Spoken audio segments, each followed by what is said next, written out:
Isang maalab na pagbati sa AACCUP Accreditors. Malugod po namin kayo tinatanggap. Ang inyong presensya sa Capsule Gel Trias at taus-pusong nagpapasalamat sa inyong dedikasyon at pagsusuri at pagpapaunlad ng kalidad ng edukasyon sa bansa.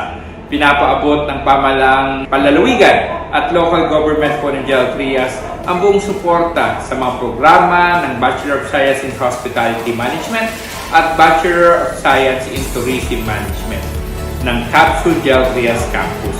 Naniniwala kami na ang mga kursong ito ay mahalagang susi sa pagpapaunlad ng industriya ng turismo at hospitality sa ating lalawigan at sa buong bansa. Ang aming tanggapan ay patuloy na magiging katuwang ng Capsule Gel Trias sa pagtataguyod ng dekalidad na edukasyon at sa paghahanda ng mga kabataang Caviteño upang maging mahusay, matatag at handa sa pandaigdigang kompetisyon.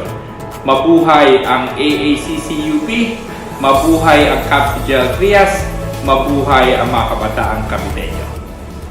Isang mapagpalang araw po sa ating lahat, sa lahat po ng ACUP Accreditors, sa mga state universities ng buong Pilipinas, at syempre sa Capsule Gel Trias, especially sa BS Tourism Management at BS Hospitality Management.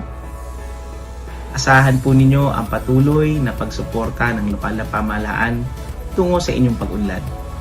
Narito po parati ang ating lokal na pamahalaan upang tumugon sa inyong pag-aaral. Actually, marami po tayong beneficiary sa Capsule Gel Trias ng ating educational assistance at nakikater din natin sila sa kanilang mga OJT and internships at marami pa pong iba. Asahan po ninyo na ang lokal na pamahalaan ay patuloy na gagawa ng paraan upang mapaunlad ang ating lungsod, pati na rin mapaunlad ang kaalaman ng bawat kabataan dyan sa inyo.